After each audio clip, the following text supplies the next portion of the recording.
quick unboxing here on the Perrin Turbo Inlet for the 22 Plus WRX. Had this sitting here a couple weeks now. Haven't had time to go get under the car and pop it on, so I figured I'd at least do an unboxing right now to show you guys what you're getting and explain why you might want to do this. So pop this guy out.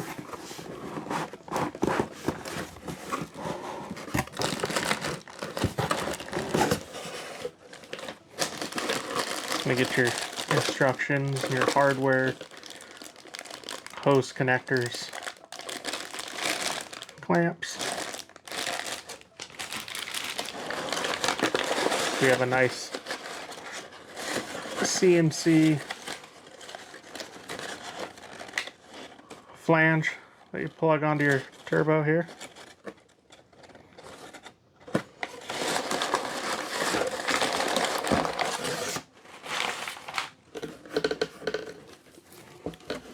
The turbo inlet itself, license plate frame. I got like 10 of these now. Some vacuum. This is a full silicone unit. This one's in red, obviously. I am pretty sure they have other colors available. I can't remember when I was talking to Jeff about this one. I didn't care about the color as I'm never going to see this thing.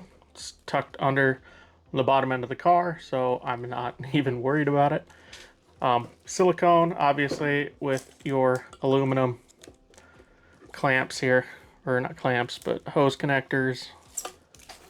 This one particular is for their intake. It's a little longer. It goes with their intake, so I run the BMS intake. I might have to cut this one down. I'll find that out on install, make it work. Reasons you'd probably want to do this is some people don't know the stock turbo inlet, the one that comes on the car, while it's aluminum, and that was a nice touch this time around.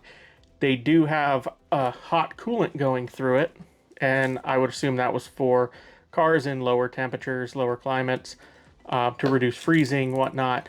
But in turn, it actually heats up the air going through your intake into your turbo. How much that really matters, I'm not 100% sure. I would assume the intercooler would do its job there, but this eliminates that, and you just plug up the lines running through there, or recirculate them, I guess. Bypass. So I live in California. I'm not worried about cold weather, so that's a bonus for me. Another issue is the stock turbo inlet has a pretty big boost leak. It's got a Venturi in there that sucks emission or gas fumes, whatnot. Bunch of crap that's not needed.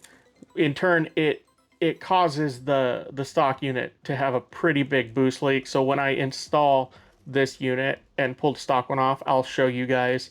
You can just blow right through it and hear where, or feel where the air is coming out, where it's leaking. So this eliminates that leak that is in the car, apparently by design. So that's this. I mean, there's not a whole ton to talk about as for an unboxing video, so you guys can just see what it looks like.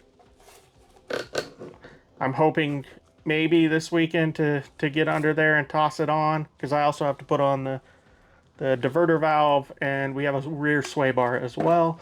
But I've been kind of lazy past couple weeks, and we're kind of in the process of getting STI transmission for the car.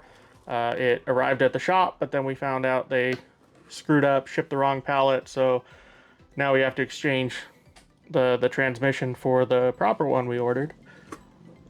But that's gonna be it for this one. I know it's not exciting, but I figured I'd throw this out there for people who want to see it and learn potentially about why you want to even swap it. Like and subscribe. Trying to get as many subs, obviously, so we can keep doing this. Yeah, that's my terrible unboxing video and rant. Thanks for watching.